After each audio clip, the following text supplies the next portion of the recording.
Sorry, 80% komunikasi adalah nonverbal. 80% komunikasi adalah nonverbal. Adalah nonverbal, ya.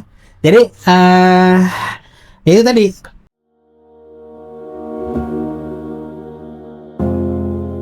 Oke, selamat malam para warga sipil sekalian. Jumpa lagi dengan kami di Bapak-Bapak Live, di mana Obrolan Bapak bukan basa-basi. Ya seperti biasa Pak Bewok, kita bakal ngobrolin hal-hal yang umumnya tuh ada di pikiran bapak-bapak. Tapi ya udah sampai di pikiran bapak-bapak aja, karena nyatanya bapak-bapak tuh jarang bercerita. Nah, jadi bapak-bapak ceritanya di sini. Nah, kita normalisasi bapak-bapak bercerita. Bapak-bapak live. Betul. Gitu ya. Asik nih sekarang kita punya punya jargon lah ya, tagline. Tagline baru ya. Ingat-ingat tuh nanti kalau lupa lihat episode ini.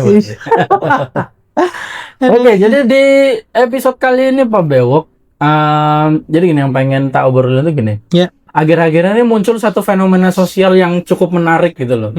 Jadi mulai dari itulah layanan sewa teman curhat, sewa pacar harian, bahkan sampai ada sewa suami harian gitu loh. Sampai suami sekarang nih ya. Iya, jadi kadang ini tapi konteksnya yang saya maksudnya masih dalam konteks positif ya, karena jadi yang saya tahu itu yang sewa suami harian itu bisa kayak buat nemenin belanja, angkat-angkat barang, masang-masang rak kayak gitu. Ya kalau sampai negatif ya itu ya hal lain gitu.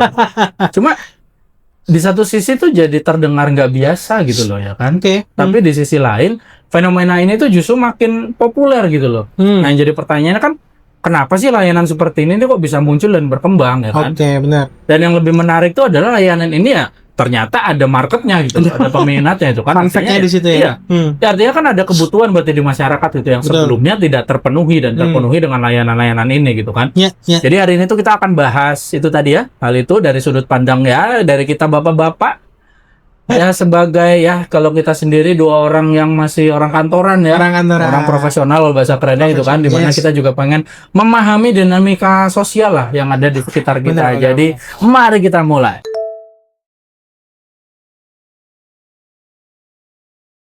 Oke, kita langsung masuk aja ke pembahasan yang pertama nih Pak Bewok ya. Jadi gini, saya tuh lihat dari laporan American Psychological Association ya. Jadi itu nyebutin bahwa kesepian itu telah jadi public health crisis gitu loh. Yang bahkan data WHO tuh nunjukin bahwa 1 dari 4 orang dewasa itu mengalami tingkat kesepian yang lumayan signifikan lah, cukup signifikan. 1 dari 4. Berarti kan ya anggapnya kita bisa sebut 25%. 25%. Ya ironisnya kan ini terjadi di era kita tuh apa ya gampangnya tuh merasa paling mudah buat terkoneksi loh, buat terhubung gitu kan. Teknologi yang berkembang kayak gini. Ya dengan teknologi semakin canggih terus juga seharusnya kan hubungan kita tuh semakin dekat gitu kan. Tetapi justru malah sebaliknya gitu loh. Banyak orang yang merasa memiliki tempat banyak orang yang merasa tidak memiliki tidak memiliki tempat yang aman buat benar-benar bercerita gitu loh. Ya. Dari sisi komunikasi tanggapannya gimana nih? Ini fenomena ini ternyata semakin berkembang. Tadi ada diksi bahwa suami sewaan gitu ya bahasanya gitu lah ya. Sewa harian makan. Suami harian ya.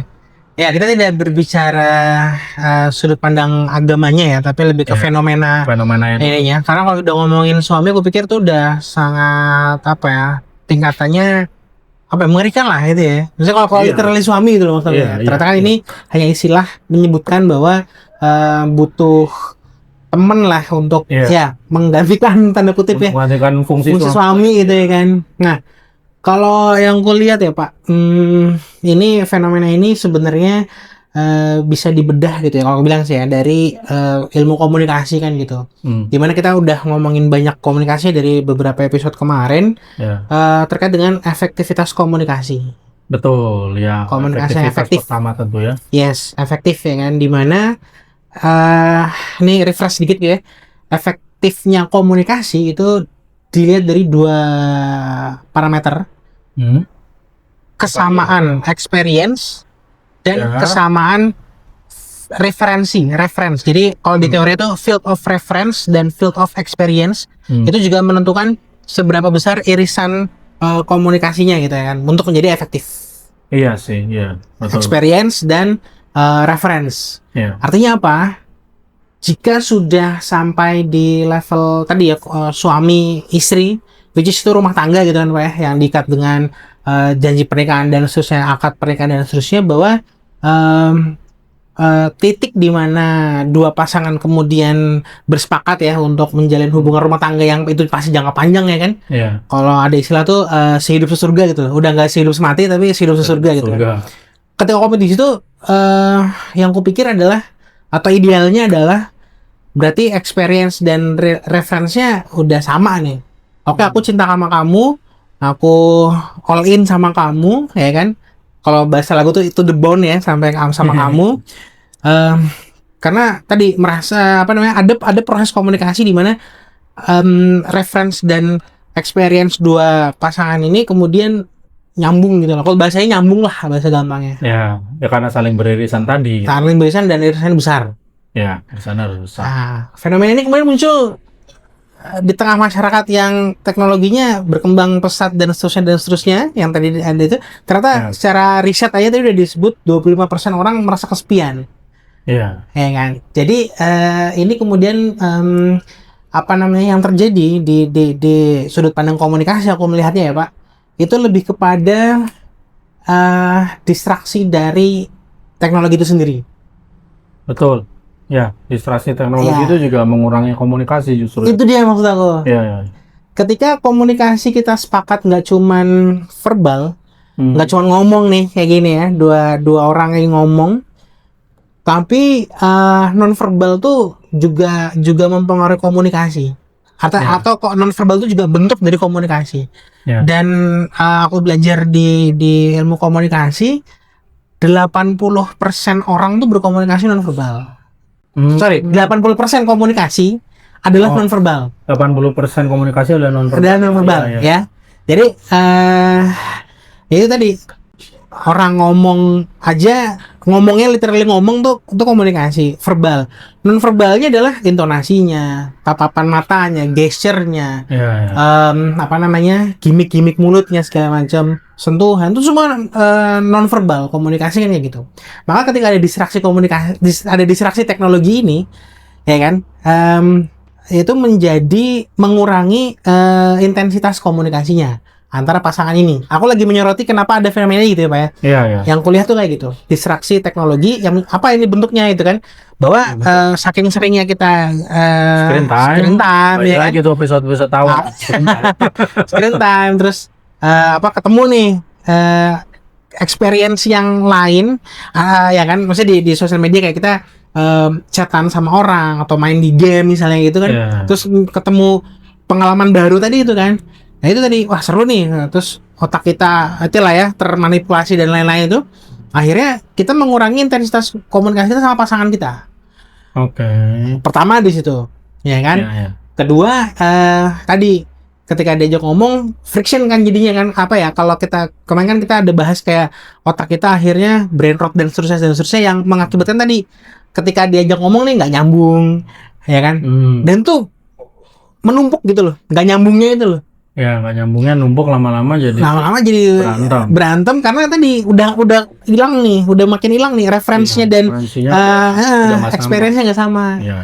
Ya kan. Nah sebenarnya sih ada caranya mungkin ya, cuma kita lagi ngebedah fenomena ini dari sudut pandang komunikasi yang aku pelajari gitu. Tapi emang gini sih Pak Bewok ya, aku pernah baca dari studinya Harvard itu emang jelasin kalau interaksi digital itu ya memang tidak bisa menggantikan kedalaman hubungan emosional. Betul, gitu kan. Itu di situ.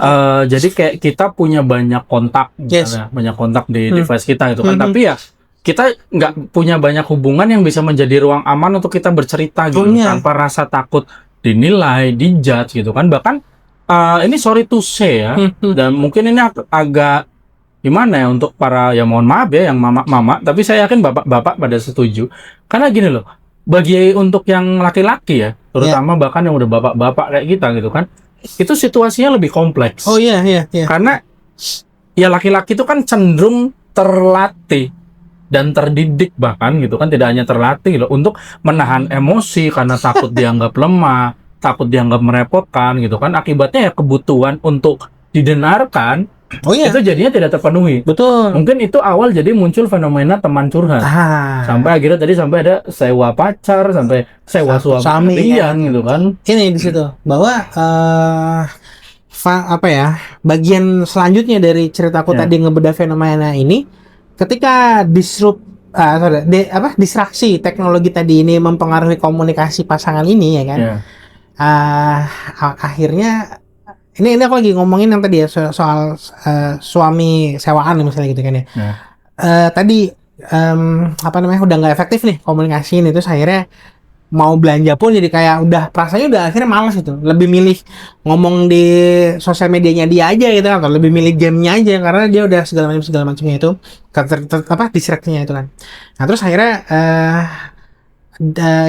kalau tadi bilang ada marketnya ini ya kan, karena ya akhirnya ada orang yang akhirnya merasakan menjadi kena dampaknya loh Pak dari distraksi teknologi ini gitu ya, paham ya maksudnya?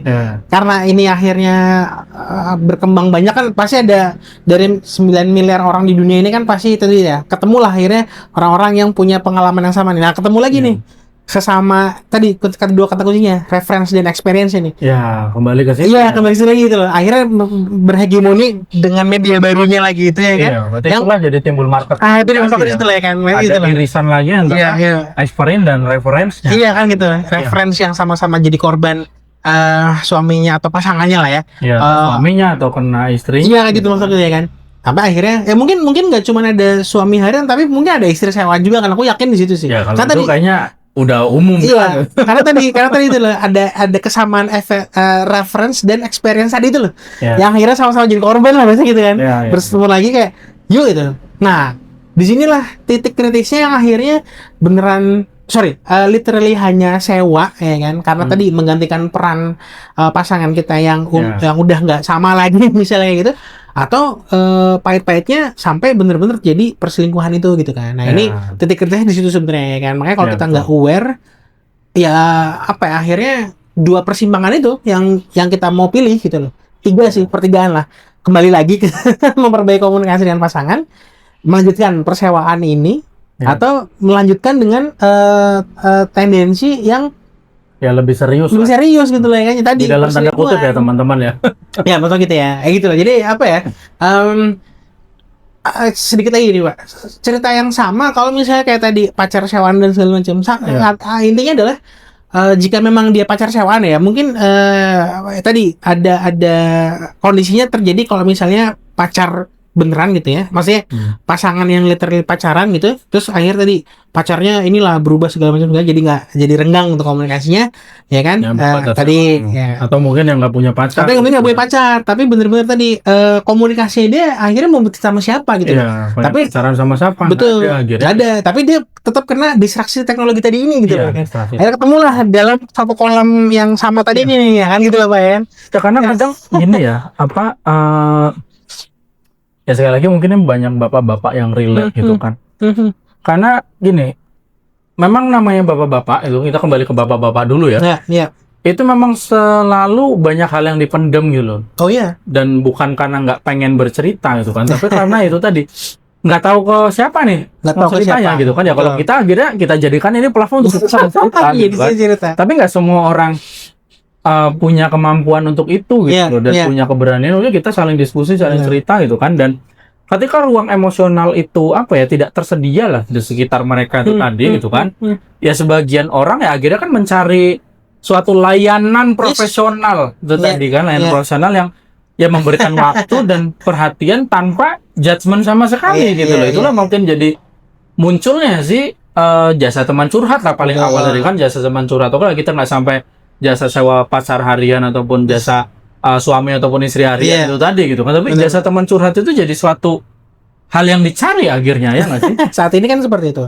Tapi sebelumnya mungkin kalau aku ya punya pendapat, sebelum ke fase akhirnya muncul profesional yang menyewakan jasa ini, aku yakin ini Pak, ada momen di mana si profesional ini akhirnya dia punya pengalaman itu gitu. Iya, dia punya some experience. Makanya akhirnya dia berpikir untuk saya nih yang jadi anunya gitu, jadi temannya yang menaungi. Nah kayak gitu kan, terus ya udah akhirnya dia kayak melihat peluang. Jadilah bisnis. Tapi kalau nggak salah aku lihat di reel tuh ada loh ibu-ibu gitu. Tapi ini dalam konteks positif ya, dia duduk di taman terus bilang, jasa teman curhat nih. Bener-bener dia ini ya, eksplisit gitu ya menawarkan. Tapi aku nggak tahu tuh dia berbayar atau enggak, tapi dia ada nulis itu gitu loh. Pak, jangan jauh-jauh ya Pak. Fun fact-nya ya, di kota kita, kota ketiga ini, maksudnya layer ketiga kayak Cilacap kayak gini Pak. Ada. Oh, dan aku menghubungi jasanya. Tapi gini Pak, bukan aku untuk menyewa ya, maksud aku gini. Jasa teman curhat tadi. Gini, aku mau bilang ini, jasanya nggak literally dia bilang jasa teman curhat enggak. Tapi jasa merawat orang sakit, menemani orang di rumah sakit. Oh, ya. Oh, yang kasus waktu keluar gitu. Iya, waktu keluar gitu kan. Ya. Terus jasa bersih-bersih rumah, lah itu. Mas aku dari jasa bersih-bersih rumah, jasa disuruh-suruh, segala macam gitu ya. Terus si kontak ini punya jasa menemani orang di rumah sakit. Nah, maksud aku sampai segitunya gitu loh. Dan sampai ada itu ya. Iya, sampai ada gitu loh. Ya kalau ada menemani orang sakit berarti kan kayaknya nggak mungkin nggak terjadi komunikasi kan. Ya. Artinya paling nggak ada komunikasi lah yang dibangun di situ kan. Ya. Nah, maksud aku adalah di kota yang kayak gini aja tuh udah ternyata udah ada pasarnya gitu ya kan kayak gitu. Nah, bahkan yang lebih ekstrim lagi di Cilacap juga konten reels itu muncul di rekomendasi timelineku bahwa itu muncul gitu loh. Yuk yang mau curhat sama aku gitu. Dan ini posisinya cewek nih, mbak ini nih. Yeah. Dia konten ya. Nawarkan jasa itu. Gitu kan. Ini eksplisit kan udah gitu. Ya walaupun aku pikir ini ya di luar etis nggak etisnya, cuman maksud aku ini udah menjadi sebuah peluang bisnis baru ya kan. Tapi kalau kita lihat dari sudut pandang komunikasinya tadi latar belakangnya kenapa ini ada gitu ya. Cuman yang aku mau bilang adalah sebenarnya orang ini bukan psikolog loh. Iya, aku tadi mau nyebutnya tuh. Iya kan benar. Dia bukan profesional psikolog. Maksudnya gitu ya kan. Tapi dia tahu celah ini, nggak tahu maksudnya motivasinya apa juga. Aku belum pernah tahu apa segala macam. Cuman yang aku lihat adalah dia mungkin, aku yakin gitu ya, punya kesamaan tadi referensi dan experience bahwa dia experience yang sama. Kan gitu ya kan. Tapi ya mungkin karena jasa psikolog kurang terjangkau. Kurang terjangkau dari ya. Akses dan mungkin biaya mungkin ya. Mungkin ya. Dan mungkin juga orang takut dijudge gitu kali ya. Oh iya. Apa takut jangan-jangan aku emang gila ini gitu. Soalnya aku pernah sekian bulan konsultasi dengan psikolog itu karena dibayarin kantor. Oh iya. Kalau nggak pernah kepikiran. Oke. Nah, kalau ditanya balik nih, maksudnya apa yang nggak pengen Pak Magang initiate langsung gitu loh ke psikolog itu, apa yang mahal kalau aku. Oke. Mahal gitu kan. Karena emang udah tahu mahal gitu. Dengar mahal sampai karena udah terlalu banyak referensi kalau jasa konsultasi psikolog itu mahal, akhirnya nggak kepengen nyari tahu. Jadi ini kita juga udah dapat kayak informasi yang akhirnya ya udahlah kayaknya emang mahal. Makanya kalau dalam kondisiku sendiri aku juga nggak sadar kalau aku ada sesuatu yang butuh dikonsultasikan dengan psikolog, karena mungkin ya itu tadi kita laki-laki terbiasa mendem masalah gitu kan, kayak udahlah sampai akhirnya waktu itu memang dari pihak kantornya sendiri yang kayak dia itu memang diperhatikan, notice gitu kan, terus akhirnya ditawarin. Nah, artinya kan kalau kita diskusikan soal ini gitu ya, maksudnya ini masalah yang tadi nih fenomena. Nah, sudut pandang komunikasi udah kita bahas. Nah, kalau sudut pandang maksudnya kayak orangnya sendiri nih, yang kan ada pengalaman nih Pak Magang di situ. Kan berarti memang permasalahannya kita tidak mengetahui bahwa kita butuh jasa. Kalau aku bahkan nggak tahu kalau aku butuh jasa. Karena waktu itu baru dapat diagnosanya itu kan karena ternyata saya ada PTSD. Ternyata saya ada masalah inner child yang tadinya sama sekali nggak kepikiran, nggak tahu. Kiranya ya normal-normal aja semua gitu kan. Tapi akhirnya kalau itu ya, kalau aku mikir ya, itu hal tersendiri gitu ya. Itu satu hal. Nah, fenomena pacar sewaan atau suami istri sewaan ini lebih kepada experience baru sih. Bisa menurutku ya bisa jadi lah. Karena tadi aku bilang orang-orang yang menawarkan jasa ini mungkin bukan psikolog profesional atau kan, atau bukan orang yang literally tahu psikologi, cuman dia tahu nih orang nih ada kecenderungan untuk bercerita yang dia tidak bisa bercerita gitu rasanya kan. Itu tadi ada ruang untuk bicara dengan nyaman itu. Atau hal lainnya adalah kecenderungan laki-laki kan tadi ya pengen mencoba nih hal baru gitu lah ya. Bisa juga. Bisa juga di situ ya kan, ya kan. Atau yang paling urutan laginya adalah FOMO-nya gitu nggak sih, kayak wah pacar sewaan nih, wah suami sewaan nih. Jasa curhat sewaan. Jasa curhat gitu. Sewaan ini gitu. Karena kalau FOMO juga bisa jadi kan, gitu. Mungkin ya ada yang kayak gitu kan. Makanya fenomena muncul juga menarik ya. Menariknya dari sisi komunikasinya, dari sisi bisnisnya ya kan. Tapi aku pikir ya kalau ini dilihat sebagai profesional ya silakan. Cuman maksudnya akan menjadi sangat liar. Karena kalau psikolog kita harus tahu, kalau aku nggak salah ya ada psikolog klinis dan lain-lainnya itu ya, artinya perlu ada surat izinnya, ya kan, menjaga kerahasiaan. Ada profesi lah di situ. Ada profesi di situ ya kan. Nah ini kan kalau gini kan nggak ada kan gitu loh. Kita nggak tahu data kita. Misalnya kita cerita nih, ya kan, cerita nih apa segala macam masalah-masalah tadi arahnya kayaknya akan jadi persinahan. Aku bilang segitu ya kan, perselingkuhan tadi aku bilang. Bahkan bisa jadi pencurian data pribadi. Bisa jadi kayak gitu. Cuma terus scam. Nah bisa jadi scam. Kayak kasus gimana tuh Pak ya? Cina ya, cewek kelihatannya ngakunya cewek tuh pas ternyata dia punya batang. Iya lah, iya kan ya, kisah bohong, ya kan? Ya maksud aku siapa tahu ya kan, aku nggak tahu itu kerugiannya apa ya, tapi lebih ke ya, kita udah tahu nomornya, kita udah tahu identitasnya, ya kan ternyata di prank segala macam itu jadi tekanan mental buat korbannya, ya kan? Siapa tahu ya gitu kan? Cuma itu sih memang oke lah, kita kesampingkan masalah sewa pacar ataupun sewa suami atau istri gitu. Ya itu tadi kalau yang konteksnya aku baca tadi, yang sewa suami harian tuh kayak untuk bantu-bantu yang pekerjaan di mana tidak dilakukan sama suami. Tadi mungkin dia tidak punya suami yang jadi usaha, atau misalnya suami lagi luar kota gitu loh. Nah, suami harian ini untuk angkat-angkat barang, pasang-pasang rak gitu kan. Oke lah. Kita nggak bicara yang benar-benar sangat-sangat negatif, walaupun seharusnya itu udah negatif ya. Tapi anggaplah kita fokuskan ke tempat curhat tadi loh. Oke. Ya, karena memang itu tadi orang butuh kenyamanan tempat berbicara. Iya. Jadi yang bisa saya simpulin ya, kalau kita fokuskan ke jasa teman curhat aja itu kan, dimana tadi sebenarnya kita sudah di era yang penuh dengan koneksi di mana-mana, tapi ternyata kita kok jadi tidak terkoneksi dengan orang-orang yang seharusnya dekat dengan kita itu kan, jadi kurang berkomunikasi. Mungkin fenomena ini muncul karena bukan orang ingin hal yang aneh-aneh ya. Kalau kita coba berpositif thinking dulu. Kan? Kita pakai sudut pandang positif. Jadi adalah banyak orang yang merindukan ruang aman gitu loh untuk bercerita itu kan, dan ruang seperti itu sekarang tuh semakin langka loh. Ya kan? Iya. Kira-kira seperti itu.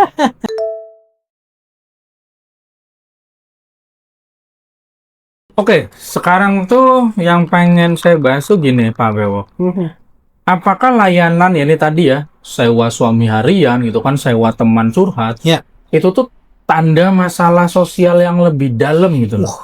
Karena gini ya, kalau menurut dari Loneliness Economy Report ya, tahun 2024, ya aku nggak tahu kalau tahun ini ya, cuma waktu itu aku baca tahun 2024 gitu kan. Industri yang berkaitan dengan kesepian ya, termasuknya tadi layanan sewa teman curhat gitu kan. Itu bahkan sudah nilainya itu tembus 10 miliar dolar gitu loh. Transaksinya secara global ya. Dan mungkin angka ini terus bertambah ya. Aku belum cek lagi, tapi kemungkinan bisa jadi bertambah gitu kan.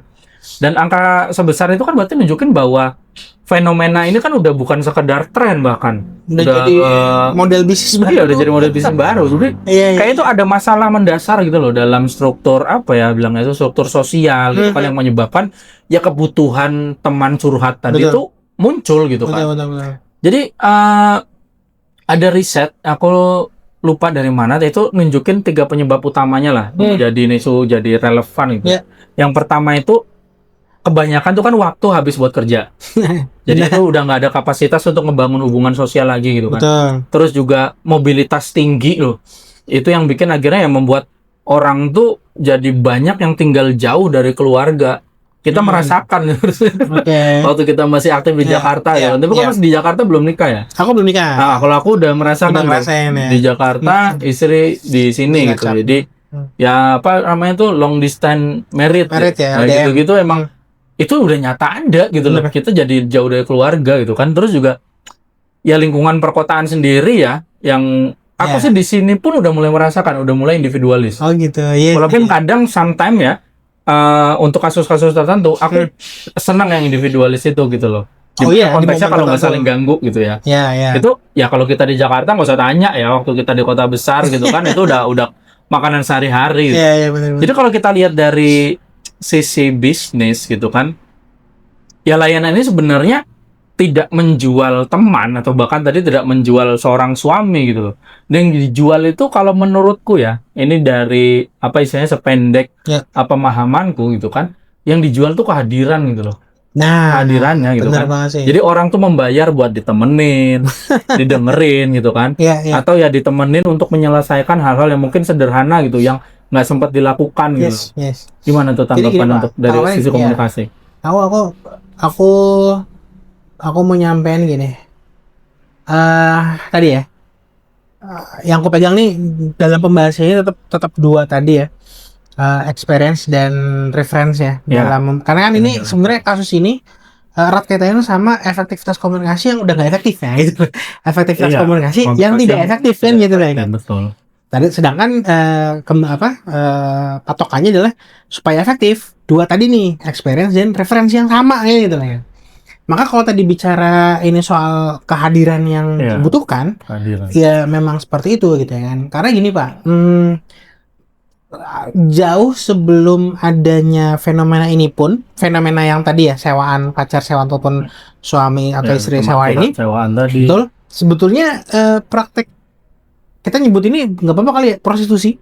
Praktek prostitusi ini juga sebetulnya fenomena yang kupikir ya. Kalau ini sudah menikah konteksnya, itu sebenarnya juga menjadi permasalahan sosial. Tadi aku bilang kenapa kehadiran? Karena mungkin ya aku jangan sampai terjadi. Cuma yang aku pelajari ya di data dan beberapa artikel bahwa memang kalau kasus perselingkuhan itu sebenarnya terjadi karena si pelaku selingkuhnya ini gitu kan ya. Kemudian ketika ditanya gitu loh, kenapa motivasinya berselingkuh gitu ya? Mostly jawabannya adalah karena si ini gitu ya, yang anggaplah cowok-cewek gitu biar nggak bingung gitu ya. Si cowok yang berselingkuh ini dengan cewek lain karena selalu beralasan ya dia satu mungkin lebih cantik, satu lebih perhatian, ya kan ya. Umumnya yang aku dengar perhatiannya. Ya perhatian itu kan ya. Termasuk motong yang kasus Sister Hong itu. Pernah dibahas di, aku lupa channelnya siapa.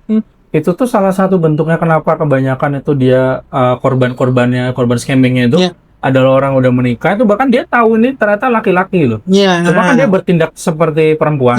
Nah itu yang ketika si cowok tamunya ini datang, itu yang dikasih langsung disiapin sendal, ditawarin minum, diajak ngomong, didengerin. Nah, lihat nggak artinya apa? 80% komunikasi bentuknya non-verbal kan? Iya. Menyiapkan minum, non-verbal komunikasi. Kehadiran ini, ya kan, itu adalah part of dari 80% komunikasi non-verbal. Dan memang ternyata ya itu masalahnya paling iya kan gitu. Ya kita terlepas antara misalnya ada si cowok atau si cewek yang memang mungkin punya moral yang jelek sampai itu ya melakukan perselingkuhan itu kan. Itu menambah tapi itulah kalau kita tarik ke garis positifnya dulu aja, ke yang jasa sewa tempat curhat itu aja gitu kan. Itu tadi masalah komunikasi tadi kan, dia pengen diperlakukan dengan ya komunikasi yang baik. Komunikasi yang baik gitu lah ya kan. Non-verbal komunikasi yang baik itu adalah ya tadi yang diharapkan laki-laki adalah pulang disiapin minum, minimal disambut dengan senyuman ya kan, atau ditanya kabarnya kayak gitu ya kan. Tapi kalau pernah inget ya, maksudnya kita kalau masih ingat kita kan di awal-awal ya episode kita ini kan tentang parenting yang dilakukan ya kita masing-masing. Di awal kan aku menerapkan bahwa budaya yang aku bangun dulu adalah ketika aku pulang, ketika siapa pulang yang ditanya kabarnya bagaimana. Itu ya, maksudnya aku pernah bahas itu gitu kan. Itu dalam rangka aku ngebangun fundamental komunikasiku di rumah tangga, di keluarga tuh begini gitu ya. Karena ya akhirnya fenomena ini muncul, salah satunya mungkin nonverbal komunikasi tidak dibangun di keluarga itu sendiri gitu loh, kepake kan. Nah, makanya tadi aku bilang apakah yang menjadi sosial problem ya, aku pikir betul kehadiran ini yang dibutuhkan gitu ya kan. Jadi yang dijual itu sebenarnya kehadirannya, kehadiran, perhatian ya kan.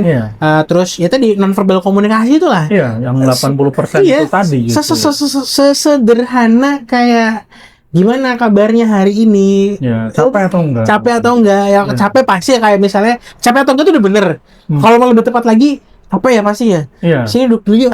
Udah kayak apa ya? Speechless kan mendengarkan, membayangkan di saat itu nggak sih? Tervalidasi kan gitu. Kelelahan di luar gitu kan. Itu sudut pandang bapak ya. Kalau aku pernah ngobrol sama istri di rumah, apa sih yang dibayangin gitu? Maksudnya apa sih yang dibayangin? Jadi aspirasinya. Iya gitu kan.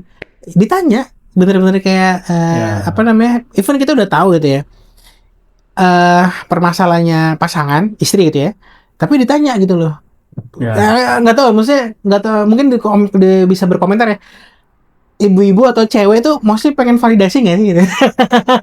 Ini bukan FOMO Gen Z doang ya, tapi lebih ke yang aku lihat adalah cewek, ibu-ibu, wanita tuh perlu divalidasi gitu loh.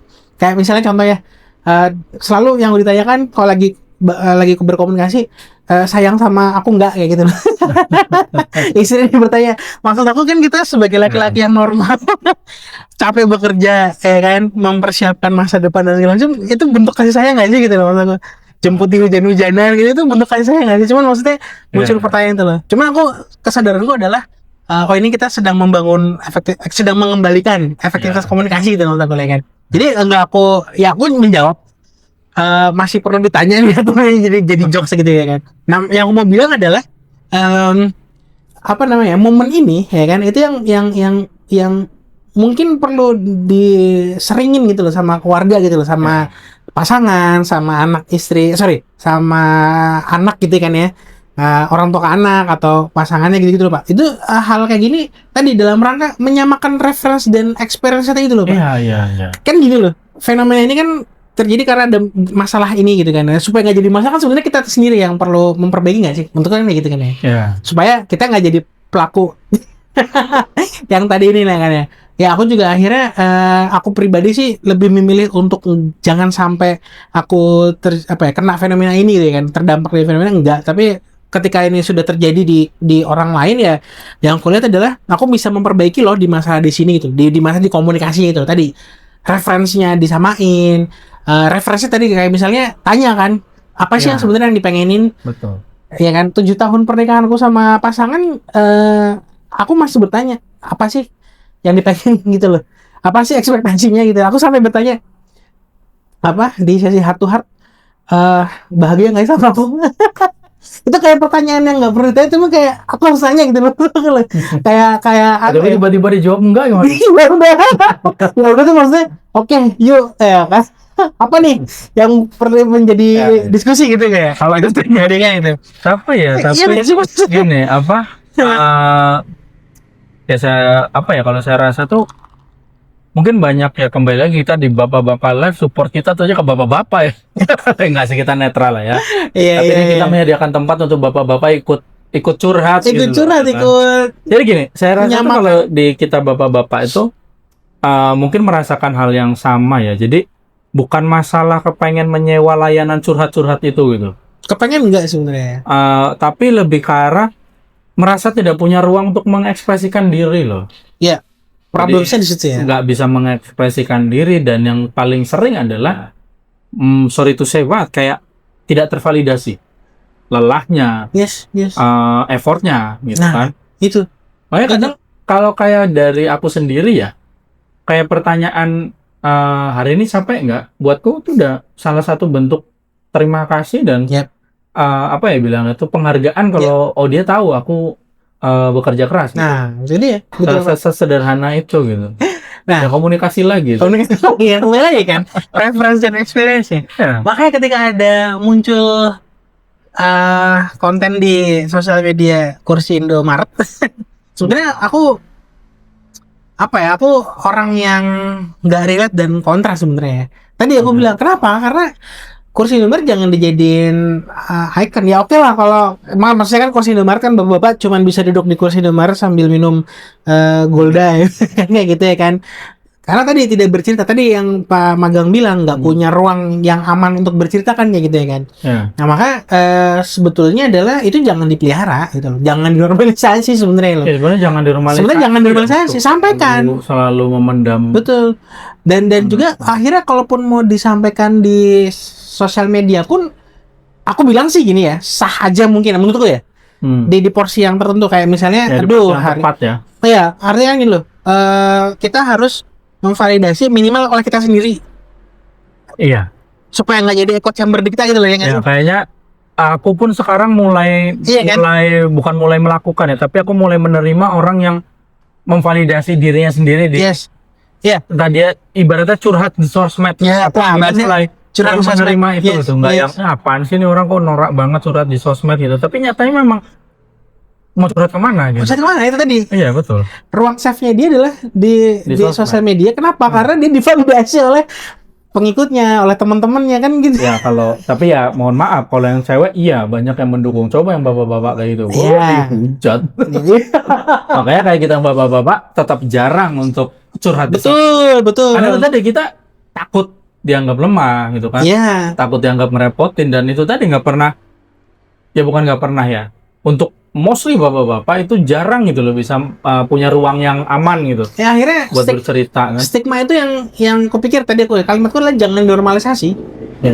Menurutku kan di situ. Itu jangan dinormalisasi, ngobrol di sini di komentar. Ya, jangan dinormalisasi untuk diem dan memendam ya Pak gitu ya. Ngobrol gitu loh. Kalau bener tadi kita menyediakan ruangnya nih, makanya ada ide tentang podcast ini kan gitu Pak ya. Ngobrol ini kan gitu kan ya. Ya karena bapak-bapak jarang bercerita. Iya gitu loh. Ya kalau kita apa ya, ya mungkin nggak out of topic tapi kayak kita jadi jasa itu juga nggak sih? Nah ini jasa juga berarti kita ya. Karena kita punya kesamaan experience dengan bapak-bapak yang mungkin topik ini cuma ada di pikiran bapak-bapak gitu, tidak pernah terungkapkan gitu kan, bingung ngobrol sama-sama. Bener. Kita jadikan ini sama aja gitu. Udah maksudnya kan kenapa ide kita berdua nih Pak ya, maksudnya adanya bapak-bapak live ini kan sebenarnya berangkat dari tadi experience dan reference yang sama kan, bahwa jangan cuma dipikirin doang gitu loh. Jangan cuma dipikirin doang. Diceritain kan gitu loh. Ceritain dengan cara yang santun, yang intelek ya kan, bukan berarti curhat di sosmed kan gitu bisa jadi ya. Kalau kita mengupayakan insya Allah di obrolan kita tuh jadi saling edukatif masing-masing. Jadi belajar kayak saya, dari sisi komunikasi seperti ini gitu kan, atau mungkin di topik lain saya bahas tentang teknologi, aku jadi insight juga gitu loh. Ya makanya ayo bercerita gitu loh. Memang harus dinormalisasi gitu. Bapak-bapak tuh bercerita ya, bapak-bapak ya. Memang sih kadang sering ditemukan misalnya bapak-bapak cerita itu malah dijudge ya, malah disalah-salahin. Ya udah, kalau udah kayak begitu ya udah cara jadi sini. Makanya ini sedikit Pak. Ketika kita menyadari ya peran kita, ya kan, peran kita tuh maksudnya dua individu lagi bercerita ini dari sudut pandang ilmu komunikasi. Kita kan sadar tadi ya, ada komunikator, ada audiens, ada message. Nah ketika lagi jadi audiens, ada seni juga kan, seni mendengarkan. Ini pernah kita bahas mendengarkan jangan dijudge gitu ya kan. Mau ke cowok mau ke cewek bener-bener jangan dijudge nggak sih? Menurutnya gitu kan. Kayak cerita aja ya. Gitu. Seninya di mana? Tekniknya di mana? Ada tekniknya kan gitu. Maka ketika menjadi good listener ya kan, bukan cuma good komunikator ya kan.